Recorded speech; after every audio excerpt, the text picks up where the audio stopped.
Gracias, estimados suscriptores de Verdades y Rumores.com por estar de nuevo con nosotros en otro episodio de Contrastes. De nuevo, la corrupción es un signo distintivo de un importante sector de la oposición. El llamado G4, integrado por los partidos Voluntad Popular, Primero Justicia, Un Nuevo Tiempo y Acción Democrática, está en el ojo del huracán por el desastre que han causado con el manejo de la empresa Monómeros Colombo Venezolanos. Lo ocurrido en Monómeros pudo evitarse a tiempo si el gobierno interino de Juan Guaidó hubiese tenido un mínimo de interés por investigar las denuncias y de tomar los correctivos necesarios.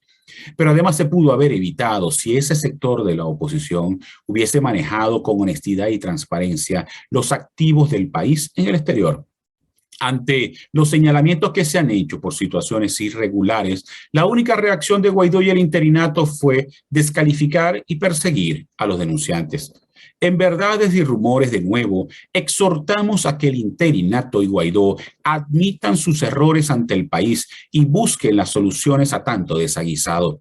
De no hacerlo, seguirían de espaldas a una nación que no solo les exige resultados en la lucha contra el chavismo, sino también honestidad en la administración de los recursos públicos. Señor Guaidó, ¿usted seguirá haciéndose el pendejo ante las irregularidades de su gestión? Hoy converso con el economista Francisco Rodríguez sobre el creciente peligro de perder activos en el exterior por el pésimo manejo del gobierno interino. Ya regresamos.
Estimados suscriptores de Verdades y Rumores.com, hoy converso con Francisco Rodríguez. Francisco es economista y ha sido un activo crítico sobre el manejo que el gobierno interino ha tenido de los activos en el exterior, sobre todo de la defensa de esos activos ante los juicios que están pendientes entre el CIADI, la Corte de Columbia y la Corte de Delaware.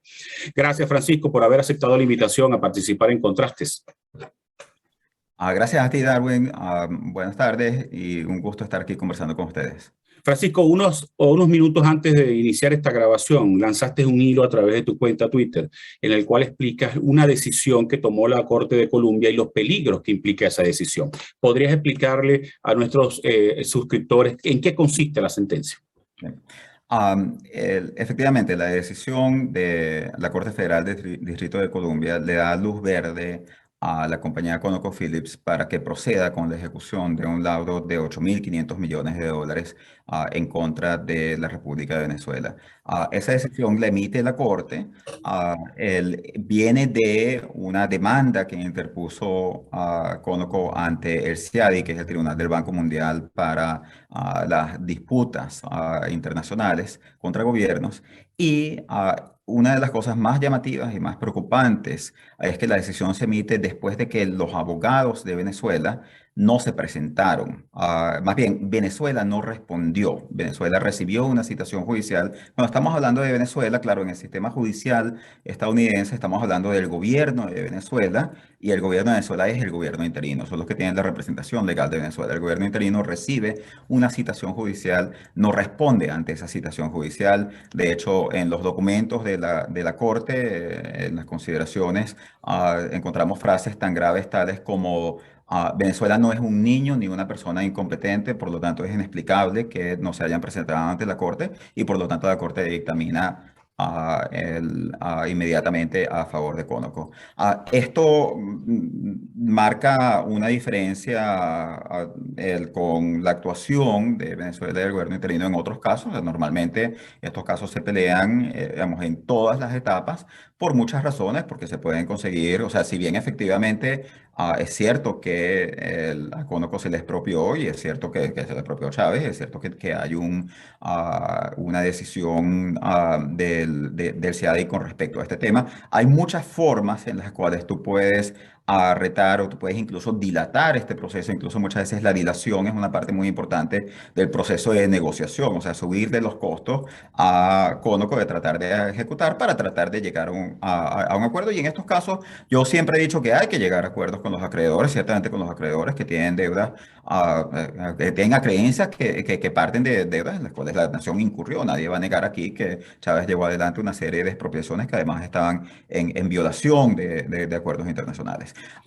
Entonces, lo que es inexplicable es que no se haya ejercido la defensa judicial de Venezuela en un caso tan importante, el caso más importante en términos numéricos al cual se enfrenta la nación. Y esto puede enlazarse con algo que se ha discutido recientemente, donde surgió en otra corte, que es en la corte de Delaware, evidencia de que había un acuerdo entre el gobierno interino y Conoco, acuerdo que el gobierno interino ha negado, pero tal vez esta es la evidencia. O sea, si, digamos, por un lado se dice que hay un acuerdo, ellos lo niegan, pero después misteriosamente los abogados de ellos no se presentan y el juez dictamina a favor de Conoco. Eso es algo que por lo menos yo diría es muy extraño y requiere explicaciones transparentes por parte del gobierno interino. Ahora, Francisco, en torno a la decisión de la Corte de Colombia, ¿cuáles son las implicaciones prácticas? En la práctica, de forma sencilla para que la gente lo entienda. ¿Qué implica, verdad, que esta decisión de la Corte que favorece a Conoco? Bueno, esta decisión efectivamente quiere decir que Estados Unidos reconoce que Venezuela le debe 8.500 millones de dólares a Conoco y que Conoco tiene derecho a embargar activos venezolanos, tales como Citgo y tales como otros activos que pueda conseguir activos venezolanos bajo la jurisdicción de Estados Unidos. O sea, estos procesos son relativamente complejos en el sentido de que cuando un país expropia una compañía, esa compañía, digamos, no tiene a nadie a quien demandar, o sea, no tiene cómo demandar en ese país, porque, digamos, en Venezuela lo podrían llevar al TCJ y sabemos lo que pasaría ahí. Entonces, ellos lo que tienen que hacer es ir a este tribunal internacional, que es el CIADI, que es un tribunal del Banco Mundial, que regula rompimiento de tratados internacionales. Entonces, Conoco argumenta que se quebró o que Venezuela quebrantó un tratado el que le correspondía cumplir. El CIADI dictamina, pero como el CIADI es un tribunal internacional, con el dictamen del CIADI, Conoco tiene que ir a países específicos y pedirle al sistema judicial de un país específico, en este caso Estados Unidos, por eso es que se da en el Distrito de Columbia, reconózcame el laudo. Esa es la decisión que se dio ayer, una decisión de reconocimiento por parte de Estados Unidos del laudo. Cuando Estados Unidos reconoce el laudo, eso abre la puerta, la capacidad a que Conoco ahora comience a buscar activos en todo Estados Unidos que pertenezcan a Venezuela para embargarlos en exigencia de este pago. Ahora, ¿las medidas de protección de la OFAC no protegerían esos activos en este caso? Las medidas de protección de los FAC protegen a los activos, sí, eso es correcto, con algunas excepciones que no necesariamente entran al caso, pero tenemos que recordar también que ya la OFAC ha hecho claro en una comunicación que ellos van a reconsiderar todo este tema de la protección de activos cuando llegue a su fin el mandato del gobierno interino, que es el 4 de enero de 2021. O sea, recordemos que la Asamblea estaba electa, el 4 de enero de 2022, perdón, la Asamblea estaba electa por el periodo de enero de 2016 a enero de 2021. Cuando eso llega a su fin, se toma una decisión de crear una comisión delegada. Esa comisión delegada efectivamente asume los poderes de la Asamblea, pero tiene duración de un año. El mandato de esa delegada se acaba en enero del año que viene, y en ese momento ya Estados Unidos ha dicho que va a reevaluar estos temas. Y si bien no está claro nunca cuál es la decisión que puede tomar Estados Unidos, simplemente han dicho que lo va a reevaluar. En este momento yo te diría que entre analistas hay un consenso creciente de que la protección de activos es limitada y que Estados Unidos va a querer ponerle fin en algún momento. O sea, una cosa es cuando Estados Unidos estaba tratando de proteger al gobierno interino en un intento por generar un desenlace político en Venezuela que implicase la salida de Maduro. Otra cosa es cuando eso ya no existe, cuando eso ya no existe y cuando deja de existir el gobierno interino y cuando más o menos se aceptó que ya estamos en otra realidad política. Entonces entran en juego otras consideraciones. O sea, lo que hay que entender es que sí, por un lado está la consideración de la política exterior, de tratar de apoyar al interinato y a la oposición venezolana, pero por otro lado, Estados Unidos también tiene una responsabilidad que ellos toman muy en serio de hacer cumplir los contratos, los contratos, los dictámenes judiciales, porque la seguridad jurídica estadounidense es la que lleva a que, por ejemplo, Estados Unidos sea un centro financiero internacional. O sea, ¿por qué es que cuando países del resto del mundo y acreedores van a emitir deuda y deciden que van a emitir o van a entrar en contratos de deuda, residencian esos contratos en la ciudad de Nueva York? ¿Por qué no los residencian en Luxemburgo? ¿Por qué no los residencian en Panamá, en Honduras, en Singapur? Bueno, porque tienen una grandísima confianza en que en Estados Unidos se cumplen las leyes. Entonces, cada vez que el gobierno estadounidense interfiere con una decisión judicial, o sea, dice aquí, a pesar de que de acuerdo a este contrato, de acuerdo con esta sentencia, se le debería pagar, nosotros vamos a bloquear eso. Están haciendo una interferencia que tiene un costo, que hace que inversionistas en el futuro digan, bueno, de repente no debemos hacer este contrato en Nueva York, de repente lo debemos hacer en Claro. Londres, de repente lo debemos hacer en París. Entonces, por eso yo creo que aquí ya está claro que va a comenzar a predominar ese interés de Estados Unidos de decir, bueno, ya vamos a olvidarnos del gobierno interino, el caso de Venezuela, aquí lo importante es proteger el cumplimiento de los contratos y efectivamente, en términos de cumplimiento de los contratos, aquí hay una sentencia contra Venezuela. Ahora, la falta de defensa por parte del gobierno interino, en este caso de Conoco, no podría incidir en la decisión que tome Estados Unidos de levantar las medidas de protección de los FARC. Si ya el gobierno interino no le interesa defender sus activos, de pronto al gobierno americano tampoco. Definitivamente, definitivamente, te lo aseguro. O sea, es que creo que eso, digamos, a mí yo no tengo ninguna información al respecto, pero me sorprendería que en este momento los abogados de Conoco no estuviesen, ellos deben estar redactando una carta al gobierno de Estados Unidos haciendo exactamente este argumento, diciendo, nosotros estamos pidiendo que nos dé una licencia, porque aquí ya está claro que ni siquiera el gobierno interino está intentando defender este activo. Entonces, si ellos no están intentando defender su propio activo, ¿por qué lo tiene que defender el gobierno de Estados Unidos? Entonces, es un argumento muy fuerte. ¿Qué es lo que hace bastante difícil de explicar esta acción o esta decisión por parte de los abogados del gobierno interino? Francisco, yo tenía la información desde la semana pasada de que el gobierno interino no estaba haciendo casi nada, por no decir nada, en estos casos que estaban ante el CIADI, ante la Corte de Delaware y ante la Corte de Colombo. De hecho, el procurador especial, Enrique Sánchez Falcón, el día 29 de septiembre, emite un comunicado a la Asamblea Nacional donde alerta sobre la posible pérdida de activos porque no se han pagado los honorarios a los abogados. ¿Será esta la razón de la Es falta de correcto. defensa o habrá otros intereses oscuros? Es que, fíjate, la respuesta no sabemos. Y justamente en el hilo que yo publiqué hace poco, pongo esas dos explicaciones. O sea, aquí hay dos explicaciones en cierto sentido. Una es la explicación más malévola y la otra es la explicación más benévola. La explicación más malévola es, esto es parte del acuerdo con Conoco. O sea, y recordemos otra vez ese caso. O sea, en el caso de Crystalex, la Corte de Delaware, el experto judicial entrevistó a los representantes del gobierno interino, o sea, del gobierno de Venezuela, que es el gobierno interino, y deja constancia en su informe que ellos le transmitieron que ellos tenían un acuerdo de pago con Conoco. Entonces, Ahora, después de eso, se suscitó una controversia. El procurador especial del gobierno interino efectivamente salió a desmentir, a decir que, no a desmentirme a mí, salió a desmentir al experto judicial, diciendo que el experto judicial había hecho una afirmación errónea, errada. Lo cual es posible, o sea, digamos, es entendible que se cometan errores, todo el mundo comete errores, pero lo que a mí me llamó mucho la atención es que ellos no llevaron esto ante la corte. Ellos no le pidieron al experto judicial formalmente, o no le dijeron al juez, mire, le pedimos una corrección aquí. De hecho, ellos entregaron un documento de 25 páginas y han tenido más de 2 meses para revisar este informe. Un documento de 25 páginas, puntualizando desacuerdos con el informe del experto judicial, pero no señalaron nada sobre el tema del acuerdo. Entonces, es extraño, y entonces uno podría pensar aquí, esta es la interpretación malévola, que a pesar de que el gobierno interino desmiente la existencia de un acuerdo, wow, qué casualidad, cuando llega el caso, justamente el caso de Conoco, entonces sus abogados no se presentan.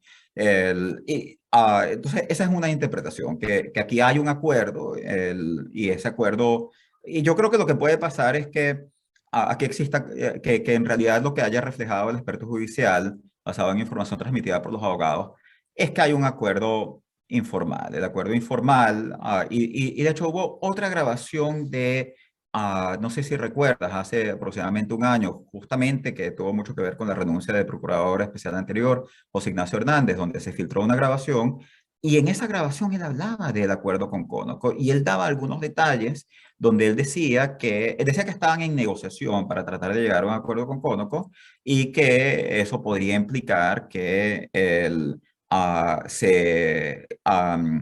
que se le diese luz verde a Conoco para que actuase en caso de Estados Unidos, a cambio de que Conoco retirase la demanda con respecto a otros activos que estaban en Portugal, los activos que están en Novo Banco. Entonces, eso fue la explicación que él dio en ese momento, y después de eso, efectivamente, digamos, surge esta controversia por el documento de la Corte, y ahí es donde el gobierno interino lo desmiente, porque posiblemente estemos hablando de algo que sea o un acuerdo muy secreto, muy confidencial, o un acuerdo tal vez de palabra, pues de que también puede ocurrir en estos casos. Tú no haces eso, y si tú no haces eso, nosotros no hacemos esto. Francisco, tenemos que hacer una pausa. Te dejo un interrogante. Eso de hacer un acuerdo para pagar 1.300 millones y dejar perder o dejar que gane Conoco una demanda por 8.500 millones, atenta contra los intereses del país. Además, demuestra la falta de transparencia que el gobierno interino ha tenido en relación con el manejo de activos. Hagamos una pausa, ya regresamos.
Francisco, en el segmento anterior mencionaste la posibilidad de que el gobierno interino haya llegado a ese acuerdo secreto con Conoco que no llevó al seno de la Asamblea Nacional, y que además ellos hayan dejado, por decirlo así, perder la demanda en la Corte de Colombo para que Conoco se favorezca con la ejecución del laudo arbitral de los 8.500 millones. Eso nos demuestra la falta de transparencia y además de criterio y las cosas extrañas que ocurren en este tema. Fíjate, bueno, uno de estos acuerdos para evaluar si son o no les hijos de la nación, es necesario conocerlos. O sea, uno de los problemas aquí es que no lo conocemos, estamos cayendo en un terreno especulativo, pero un terreno en el que uno tiene que caer dado que no hay transparencia en la información. O sea, aquí lo que es verdaderamente grave es que una corte estadounidense, testimonio presentado en una corte estadounidense, diga que hay un acuerdo. El acuerdo, sin embargo, haya sido negado por el gobierno interino ante la opinión pública, más no ante la Corte, y después se dé una conducta inexplicable, que es la no presentación de los abogados de Venezuela, en el caso de Conoco, que es de 8.500 millones, que es consistente con la existencia de un acuerdo. Entonces, como te decía, hay una explicación que podríamos llamar malévola, hay una explicación benévola en este sentido, que es que simplemente no le pudieron pagar a los abogados. Y ahí tú referías a las declaraciones de Sánchez Falcón, donde él efectivamente le está diciendo a la Asamblea electa en 2015, que él necesita más recursos para estos litigios, y efectivamente él dice que hay cuentas pendientes con abogados y él señala tanto el tema del Conoco como el caso de los PDVSA 20. Entonces también es perfectamente factible que no le hayan aprobado los recursos y que simplemente no haya tenido plata para pagarle a los abogados. Pero, digamos, cualquiera de las dos explicaciones, y yo no quisiera, digamos, entrar más en decantarme por una, porque si no, de repente no es la malévola, de repente es la benévola y es perfectamente explicable, no tenían recursos, no le aprobaron los recursos. Pero ¿qué nos está diciendo eso? O sea, nos está diciendo que la disfuncionalidad en el manejo de los activos externos, o sea, si no es posible, si el gobierno interino se hizo responsable por la defensa de los activos en el país y ahora ni siquiera se pueden poner de acuerdo para pagarle una cuenta de $10.000 a unos abogados, que es lo que es necesario, según el testimonio, de hecho los $10.000 no los estoy sacando yo, es parte de lo que dijo Sánchez Falcón, para que ellos efectivamente vayan y presenten las acciones judiciales necesarias. Entonces estamos hablando de que esta no es una solución aquí no se está abordando con responsabilidad el problema serio de defensa de los activos en el exterior. O sea, esto no está funcionando, por esta vía vamos a perder todo. Y ahí es donde yo quisiera concentrarme más que en las acusaciones. O sea, sí, si aquí se cometieron irregularidades, así como en el caso Monómeros, tienen que ser investigadas.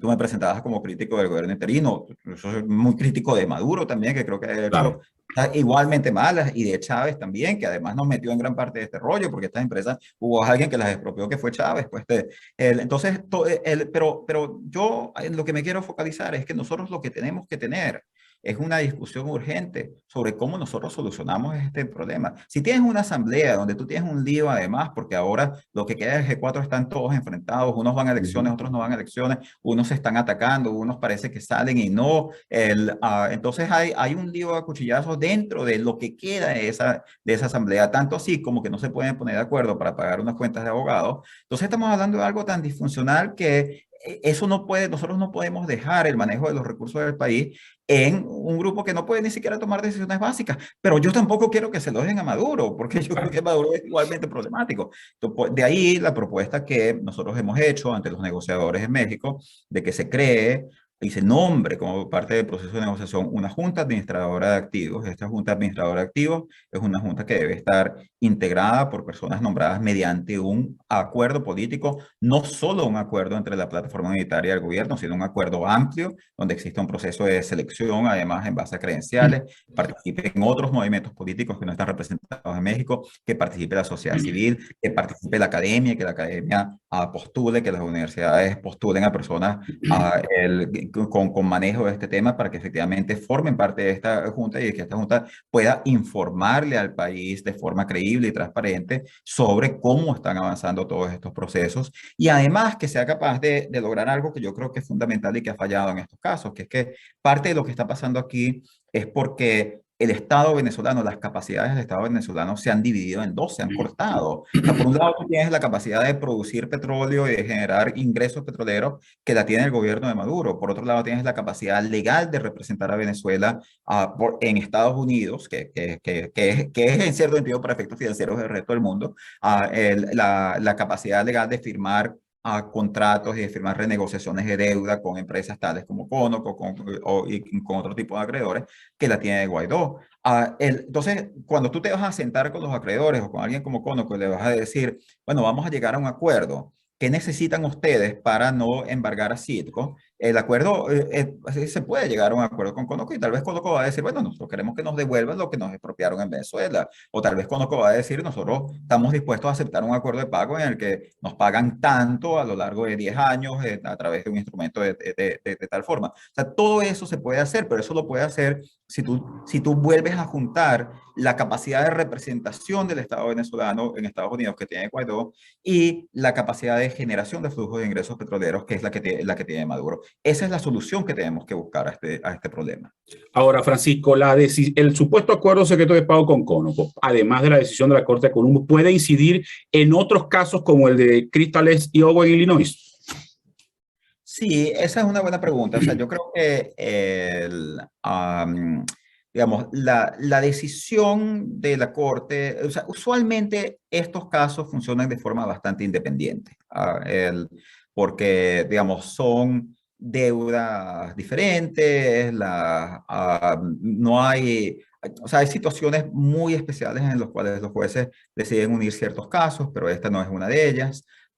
Entonces, un caso como Cristalex, además, está en una etapa muy diferente, donde Cristalex ya tiene su juicio a favor que está tratando de ejecutar. Entonces, no, yo no veo, no, digamos, tampoco soy experto judicial en estos temas, o sea que tal vez alguien podría alegar que hay algún impacto evidenciario, pero no veo que se esté sentando jurisprudencia aquí en ninguno de estos casos. O sea, no es como que se estuviese probando algo sobre Venezuela que después se puede utilizar como evidencia en otro de los casos. Creo que es más lo que habíamos hablado antes, que frente a la decisión de políticas, la incapacidad de Venezuela de defender sus activos, sea por disfuncionalidad de su gobierno, de su Estado, que es el gobierno interino, sea por incapacidad, sea por desidia, falta de interés, o sea cual sea la razón, sí puede ser una razón ante una instancia como FACO, ante el gobierno estadounidense que toma decisiones ejecutivas.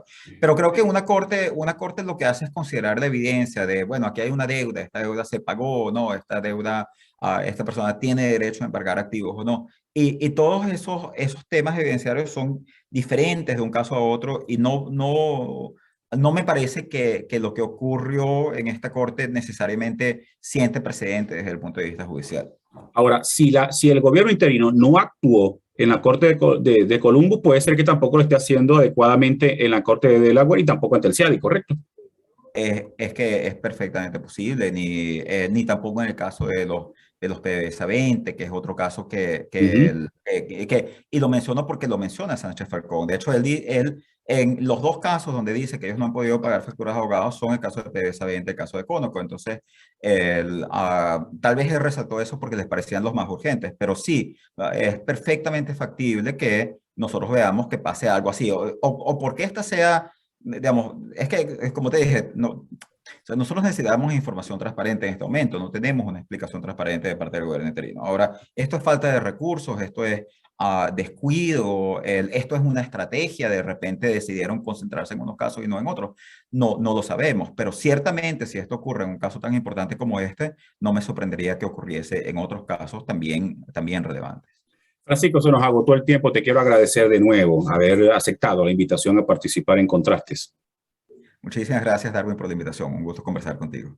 Y a ustedes muchas gracias por la sintonía. Nos vemos el próximo lunes en otro interesante programa Contrastes.